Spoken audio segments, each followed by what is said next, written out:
Are you stuck? What about unhappy? Join Alena Chapman, author, mentor, and life coach for 30-minute moments as she challenges you to get out of the doldrum and start living your life to the fullest. It's time to celebrate that life with 30-minute moments.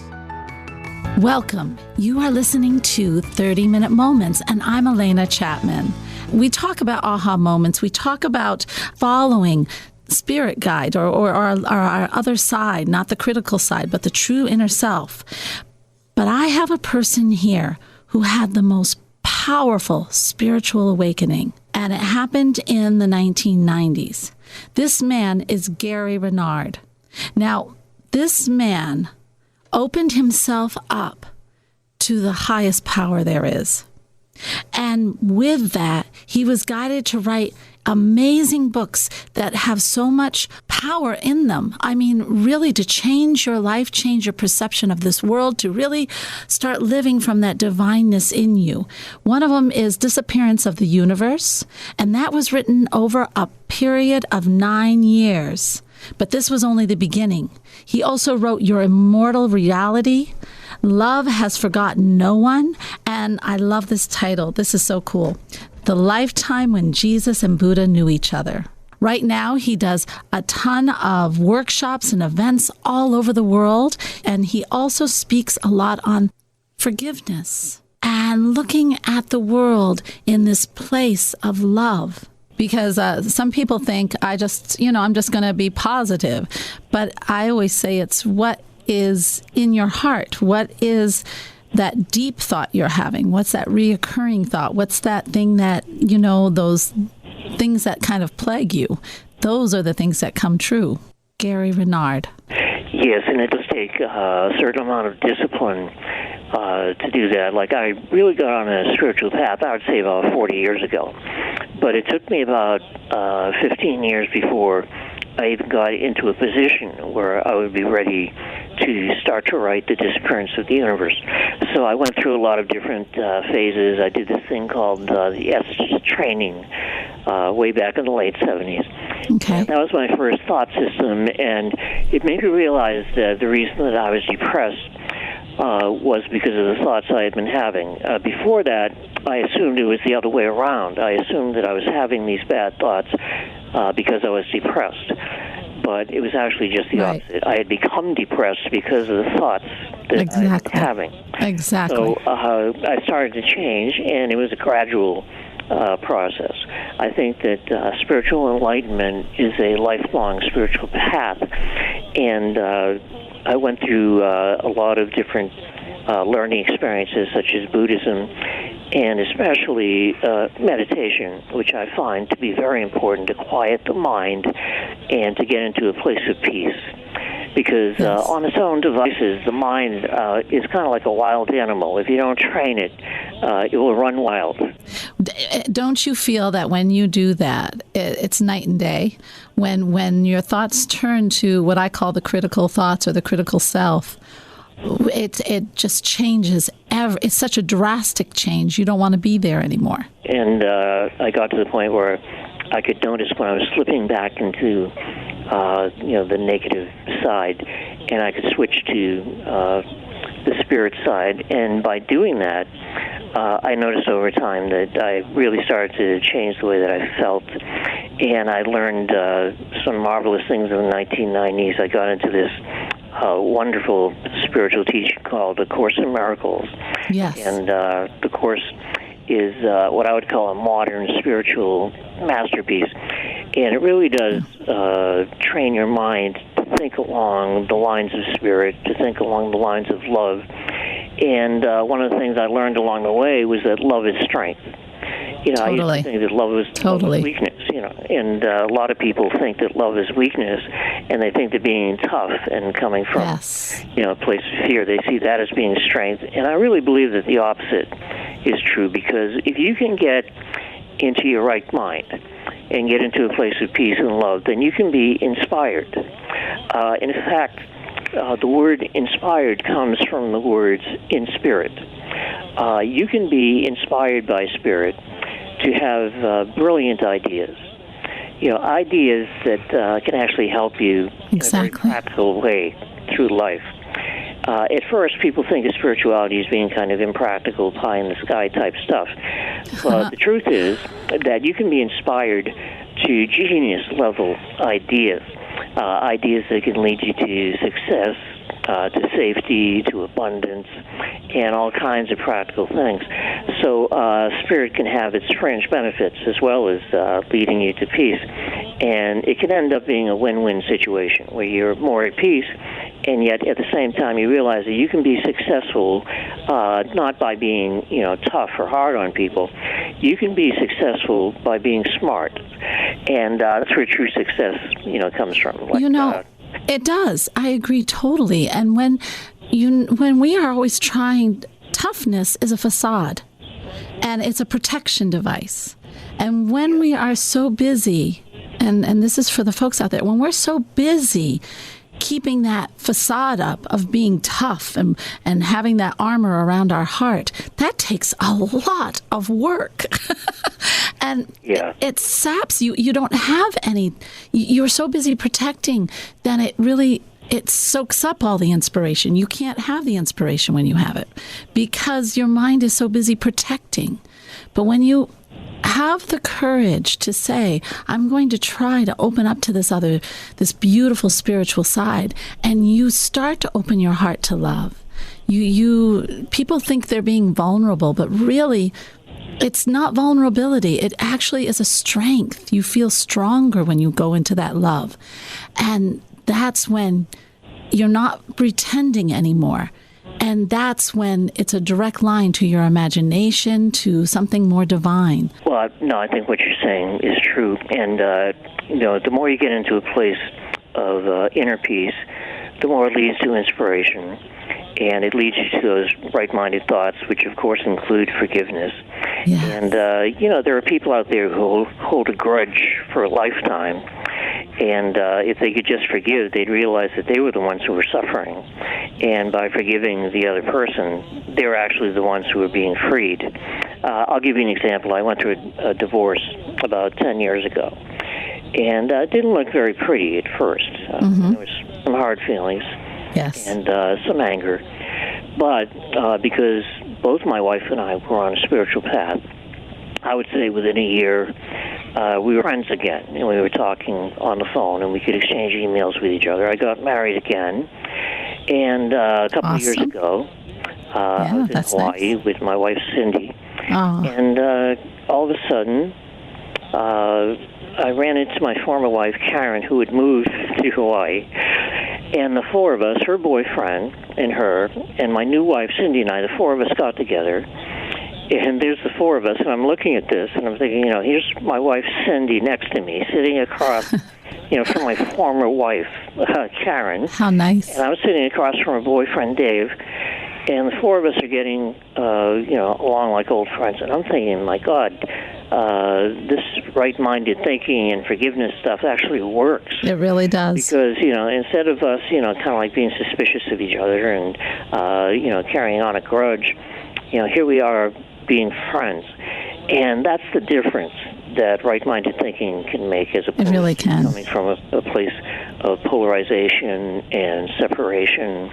And I would say, as a matter of a generalization, that if you're thinking in terms of oneness and wholeness and joining, then that's the right mind. And if you're thinking in terms of separation and division and fear, and it's either you or me, that kind of thinking, then that's something that's coming from what I would call the ego, which is based on separation. So you could say that ego thinks in terms of division and separation, and spirit thinks in terms of wholeness and oneness and joining. And it really is two opposite ways of looking at the world. Totally opposite, actually. And it will lead to a different experience of living in the world. And it's a better experience when you're thinking in your right mind. And people are I'm noticing that people that have normally just kind of gone with the flow or they want something different. they want this spiritual awakening. They're starting to open their eyes, people who have never opened their eyes before. And this is 30-minute moments, and I'm Alena Chapman. We have so much aha and really wonderful awareness for you. Come right back. You're listening to 30-Minute Moments with Alena Chapman, helping you discover your true purpose on WOWO and at WOWO.com. Welcome back to 30-Minute Moments. I'm Alena Chapman. Gary Renard, he is a New York Times bestselling author. He is someone who can open your eyes to just this massive new world. And right now we're talking about letting go. And Gary, it's that trust and that, if I'm going for a goal, and you get, especially in the law of attraction, you keep that, that focus, keep that focus. But that doesn't open you up to spirit.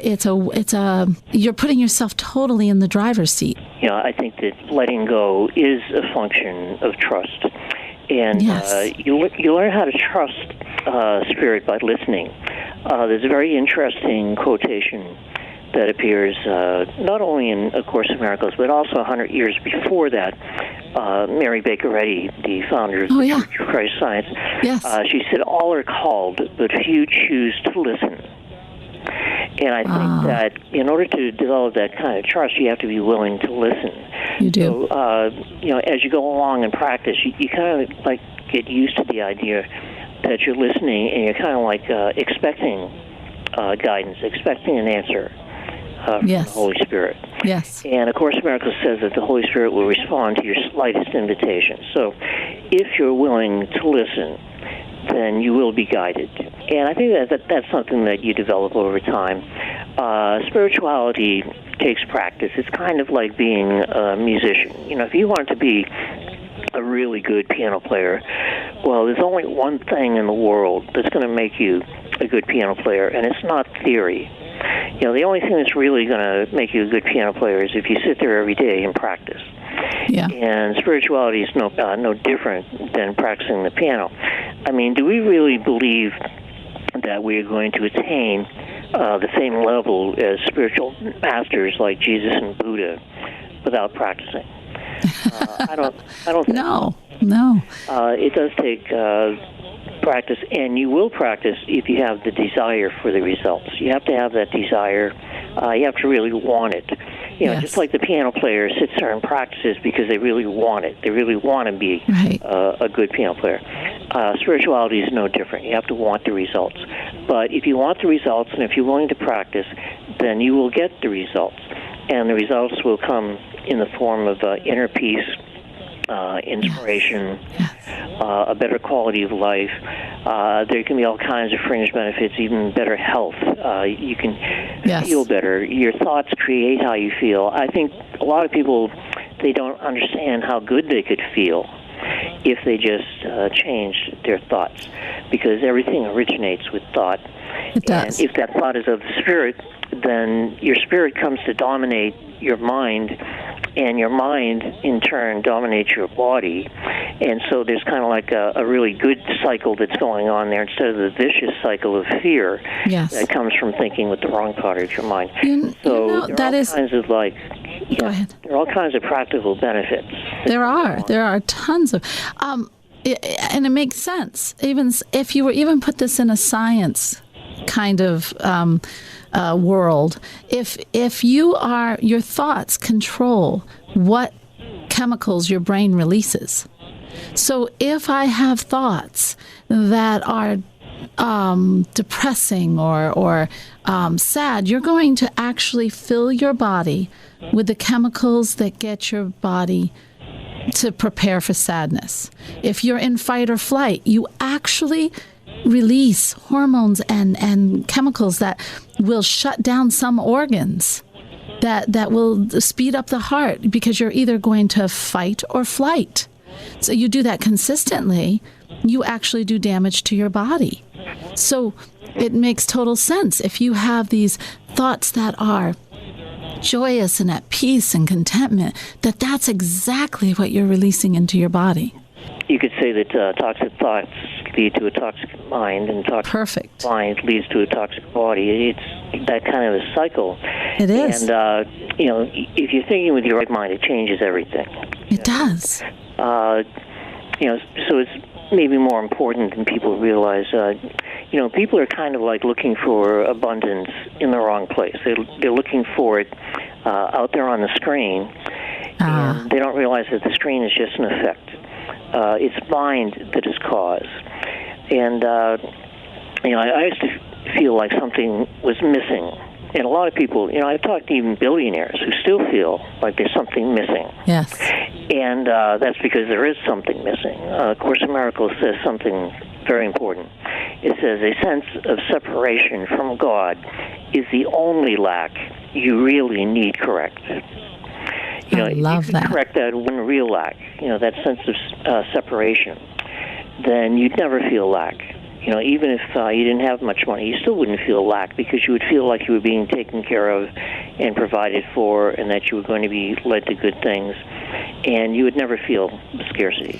It really is that feeling, isn't it? It's a feeling inside you that just everything will always be okay. Yes, I've had billionaires thank me, because it never would have been enough, even though they had more money than they could ever spend and more yachts than they could ever actually use. What actually satisfied them was undoing this sense of separation from others, yes, and also from their source. And by doing that, it started to give them this sense of wholeness and fullness, yeah, that they could never have by trying to, fill a hole with illusory things out there in the world that are temporary at best. Maybe we should start to think more in terms of permanence, as the Buddhists would say, instead of impermanence, and start to look for a reality that is just beyond the veil, and start to think of ourselves and others as being this immortal spirit that they really are, which is something that can never die and never really be killed or hurt, and something that does not really need anything. And then you can start to come from a place of abundance. And if you're coming from a place of abundance, then you don't have to manipulate people. You don't have to get something from them. And if you don't have to get anything from them, then you can have an authentic relationship. Also, it's a bigger picture. It's a bigger understanding when you open up and you live from the true reality. And I want to talk a little bit about forgiveness, because I hear so many people who, gosh, they don't want to forgive. They don't think that person deserves it. But forgiveness is not for that person you're going to forgive. There are actually two kinds of forgiveness. One is the kind of forgiveness where you're at the effect of the world, and that really makes you a victim, and there's no power in being a victim. And that kind of forgiveness forgives people, but it's like, well, I'm forgiving you, but you don't really deserve it. Not a true forgiveness. because you really did it. Right. And then there's another kind of forgiveness that would come from a new paradigm, the kind of thinking that the physicists have, where you're a cause, where what you're seeing is coming from you. So right. One of the differences between great spiritual masters like Jesus and Buddha was that they realized that the world was not being done to them, that it was actually being done by them. By them, yes. And that puts you in a place of cause instead of effect, and there's a lot of power in being at cause. And now you can forgive people, not because they've really done something, but because they haven't really done anything, because you're the one who made them up in the first place. Right. So now you're coming from a different kind of forgiveness. You're forgiving because you're the one who's responsible, not in a negative kind of, or a judgmental kind of a way, just in a factual kind of a way, that what you're seeing is coming from you, and now you're going to forgive it, realizing that if this is your projection, if this is your world, then to forgive it is to actually forgive yourself. There's a very important law of the mind that is articulated in A Course in Miracles. It says, as you see him, you will see yourself. Yes. And it must be very important, because then it says, never forget this. In that person, you'll either find yourself or lose yourself. And, I love, at the end of the text of A Course in Miracles, when it says, choose once again which you would have him be, knowing that every choice you make will establish your own identity as you will see it and believe that it is. I love that. Yes. So given that the power of belief and the power of the mind are astounding, it really does matter that you change from a place of judging other people to seeing them with respect and eventually loving them, and seeing them as being something that is a continuum, not this temporary body that they think they are. And not everybody does, but most people do think that that's what they are. They think that they are their body and they are what they do and they are this individual human psyche. But if that was them, then they'd be dead in a few years. And the truth is they can never die. Right. And you can't ever really lose anybody. No. You can't really lose a loved one any more than you could really lose God. That's right. And the whole idea of separation and isolation is illusion. And what is real is oneness and wholeness. And you start to think that way by actively doing it at first, but eventually it even becomes a habit. You get so much into the habit of forgiveness that you would miss it if you don't do it. I love when that. you get to that point where you miss it if you don't do it, then you'll know that it's become a part of you. Because, it's just something you will do almost automatically. We are here with Gary Renard. I am Alena Chapman, and this is 30-Minute Moments. This is 30-Minute Moments with Alena Chapman, helping you find your inner self every Sunday on WOWO and at WOWO.com. Do you want to be a part of a group that gets things done and stays in touch? Or perhaps you're not being who you truly want to be. Maybe you're relying on someone else to make you happy. It's time to expand your personal growth and take back your power. Join Savvy Sisterhood by Alena Chapman. The ladies meet on Facebook every Monday at 7 p.m. It'll be your first step to your personal growth. Join the group, and the best part is, it's absolutely free. Savvy Sisterhood by Alena Chapman. Find it on Facebook and get ready to take back your power.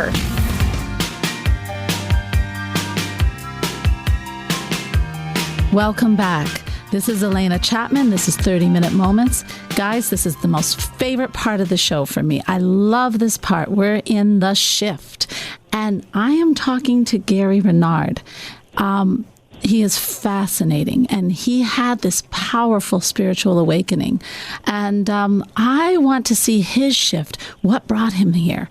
So, Gary, could you bring us into that powerful shift you had? Yes, because I'm someone that, for reasons that I didn't know at first, I was always interested in world peace. I mean, how can we actually achieve world peace? Yes. And I saw people trying all kinds of things, but it always seemed to be based on something that was outside of them. So they would try to manipulate the world, manipulate the level of form. So we've tried 1,000 different things. League of Nations, that doesn't work. Okay, no. So we tried United Nations, that doesn't work. Right. We tried negotiation, we tried diplomacy, that doesn't work. We try war, but people get tired of war after 10 years or so that doesn't work. Thank goodness for that. So then we try peace, except it's not a real peace. No. It's like the Course in Miracles says, mistake not truce for peace. And one of my teachers in the Disappearance of the Universe said something very important. She said, the people of the world will never live in peace until the people of the world have inner peace. And that's because what we're seeing out there on the screen, Course in Miracles teaches, is an outer picture of an inward condition. So you're never going to change that outer picture until you change the inner condition of the people of the world. Exactly. Now, that may not necessarily, happen in our lifetime, but it's something that's worth doing, because by doing it, you're making a real contribution to world peace. Yes. So the way to have world peace is to kind of like share with the people of the world ways to have inner peace. And the day will come eventually when enough people in the world have inner peace that outer peace would literally have to follow. So that became a major shift in my life when I realized that what I was doing and what other people are doing together is that we are actually in a process of creating a peaceful world. That is something that is worth doing. It gives your life even more meaning. Forgiveness gives your life more meaning.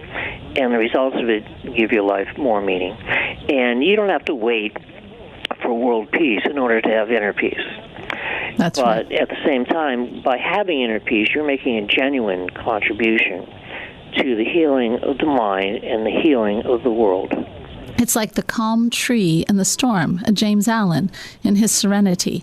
Be the calm tree. Have that inner contentment. Have that calm. And you will see that you don't have to do too much action. It's people. People will see it. People want it. People crave it. And they will gravitate to you and try to learn. I think that when we raise our consciousness to the level and really experience that contentment inside, I think that's one of the biggest gifts we can give. And it's not a big action. It really isn't. It's not protesting so much. People will come to you.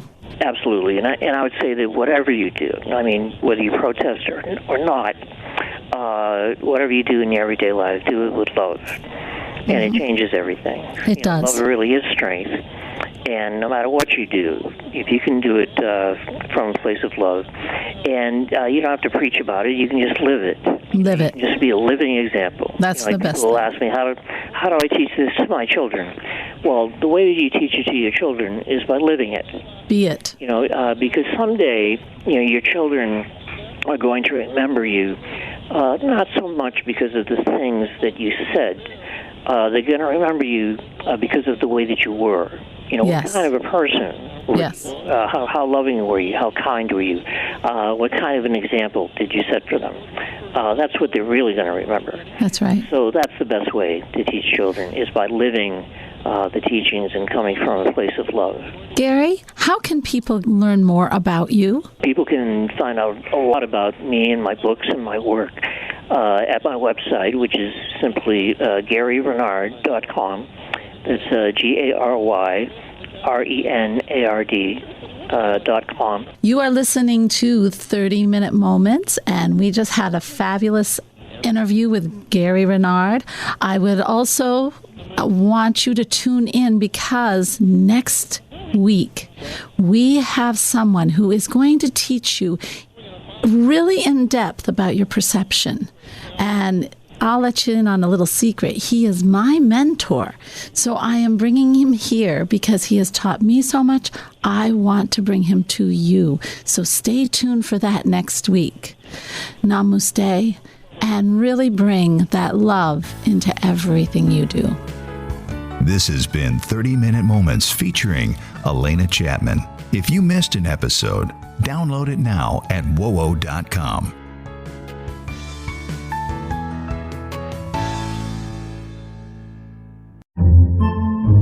Podcasts by Federated Media.